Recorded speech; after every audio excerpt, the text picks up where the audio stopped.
Hello there, welcome back to the channel. In this video, we are going to see how to add a new module to your default ABP application. To follow along, we have created a new repo with all the source code available for you, and we have also created a new README page in that repo, and you will see all the steps which are demonstrated in the video available. Actually, we are going to follow these steps in the README page. We're going to use the steps in the README page to create the sample for you. So you can actually come here and then use the README page as an article to add a new module or follow along with the video. We are actually planning to do more videos on module development with ABP. To keep in contact, make sure you subscribe to the channel, and let's get started. So I have already created a module demo folder. The first step is to create a new ABP application. Here, the ABP application name is mentioned as main app, and the module will be added to the main app. So you can see the version of the version which we are currently using is 4.3, and this should work with later versions as well. And the next step is to run the DB migrator. This is a very basic step. So first we open the solution in Visual Studio and change the application to DB migrator and run the DB migrator. What this DB migrator does is it will create the migration if it is not available, and then apply the migration. So it will set up our database for us. Okay, the migration is complete now. We can go for the next step. Let's go back to the article. The next step is adding a module.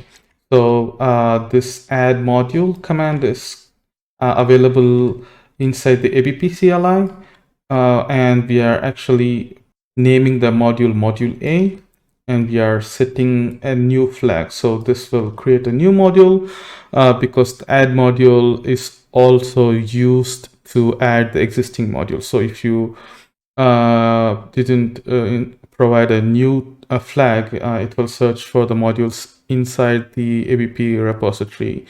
By saying new, we are going to create the new module, and then we are also going to add the module to the solution. So that's what this flag does. So let's copy that and then paste it in the terminal. Before that, make sure you are staying in the main directory of your application. That is where you created your ABP application. This is where your solution file resides. Make sure you run the CLI in that folder. Okay, the module is created. You go back to the Visual Studio. It will ask you to reload the application, reload the Visual Studio. Just reload, and we have a module created. So let's go and check the module. So if you look at the module A and then the source, except this DB migrator, everything else is kind of the same. So you have all the application, and the architecture follows the domain-driven design principle. So you don't have to change the way you do things in a normal ABP application with the module. Module follows the same principles as the default ABP application. You can actually apply all the learnings you learned while developing the normal default app, and then you can apply it in your module development as well. When we mentioned add it to the solution, you can see that this main app has a reference of module A. So module A module A application is referenced in main app application, and it's going to be the same in the domain. So main app domain has a reference. It's a project reference of module A domain. It's not going to just add the project reference. It's also going to add the module reference as well. So if you open the main app application module, you will also see the depends upon type of module A application. So this is how the ABP module system works. One module depends on another, and it is layered on top of each other. And the dependencies will load based on the depends on we have applied. So you can actually go and see the domain module. The domain module will depend on module A domain module. And it's going to be the same with the web app module. The main app web app module depends on the module web module A web module. We can run the project right now and see what is available for us. Okay, our application has launched. We can already see a module A page added to the main module. So this is the sample page. And if you go to Swagger, you will see a sample API controller. So you can run it. It will have a value of 42. So we have a sample which is authorized and a sample which is a normal sample. Okay, so we have Swagger properly configured. We have UI properly configured. So the module command worked perfectly without any problem. Now let's move on to the next step. The next step is creating entity. The entity will be available inside the module. We are going to do a small API, and the API will be coming from the module, and it's going to be a very simple to do API. I will create an entity called to do one, and we will place that in the domain of module A. I will create a to do file and then copy over the text. Now just inherit from entity, and we can add, the next step is to add to the EF core. We are going to add a DB set. So the third step is configuring the entity. So this happens inside configure module A. So we have added this here. Now we added an entity in the module A DB context, and then added a DB set here as to do one, and we are calling configure module A. So, but we have our migration in main app. How does the main app DB context know about the DB context of module A?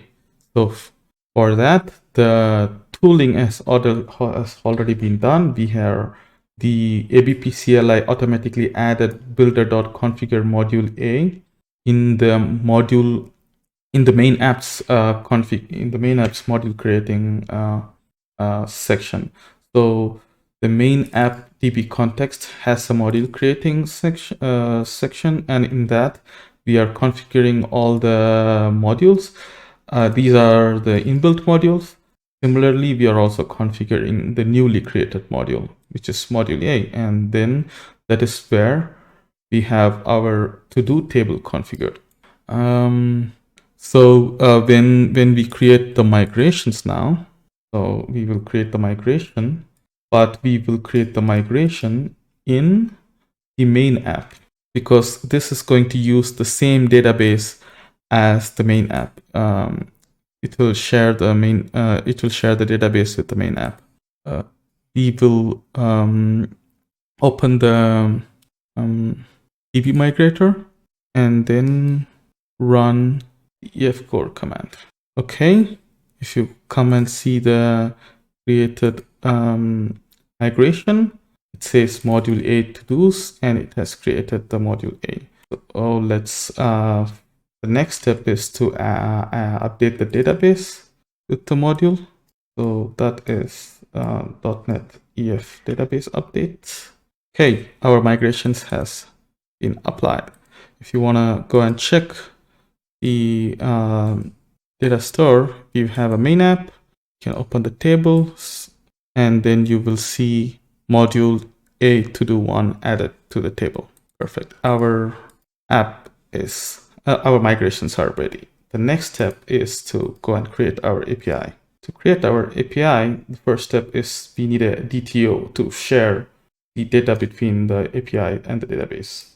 So we will create a DTO, but this DTO will go inside the module A application. Let's go and create the DTO, open the contracts, and we will add a DTO. Now we have to create the mappings for the DTO. This is the standard stuff which we always do in our ABP application. If you are developing for a while in this ABP framework, you will know what's going on. For other people, if you want to know more, you can actually click on the links here and then go to the documentation. The ABP documentation is quite extensive. You can see how the entity framework system works, why I have used entity here, and all the configuration and the basic fundamental blocks are explained in the documentation very well. And I have added this documentation for the sections here. So if you want to know like what is this application service, you can find the link to the documentation here, and the documentation explains what is an application service very easily. For now, we are just going to copy the code and then create the services.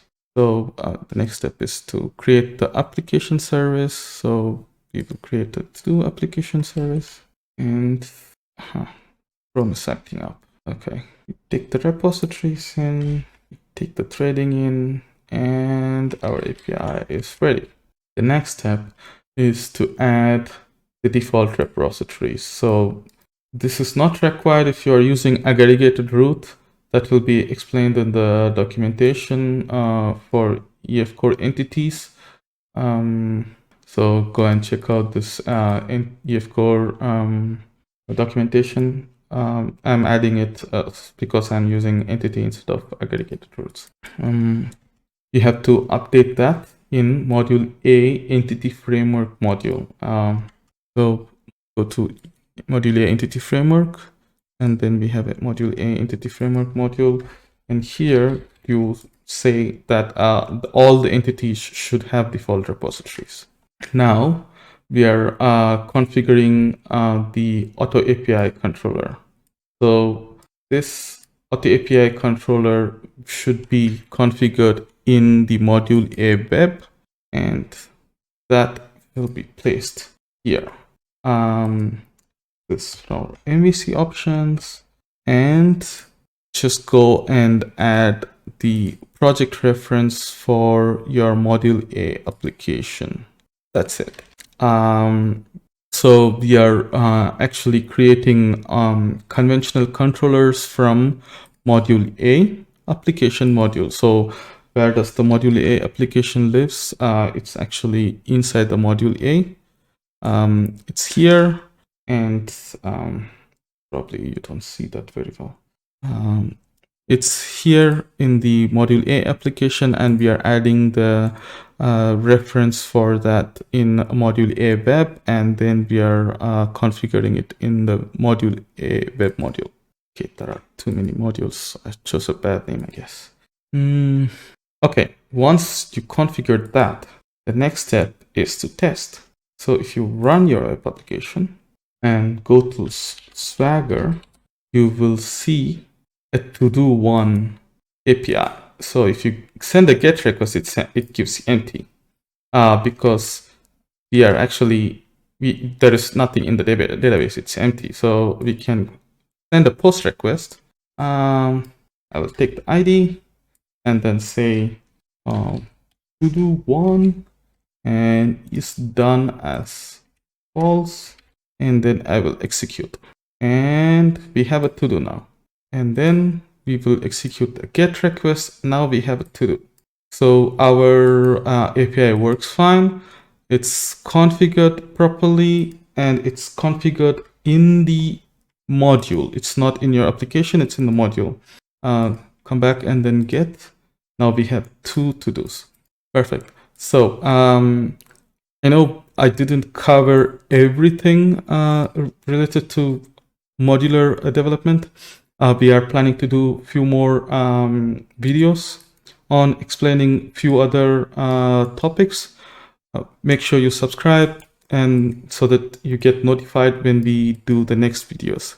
And also come to the GitHub repository and then add your discussions. We have our where is this? Yeah, so there is a discussion here which asks like what kind of topics you want to learn. Make sure you give a thumbs up or a rocket or an eye or a heart based on the features. This is what we're going to focus right now. Or we also have a project plan for community content planning. So just come and give up a thumbs up for any article you want to see. And if you have any question, make sure you create an issue or open a discussion. That's pretty much it for this video. Yeah, see you in the next video. Bye-bye.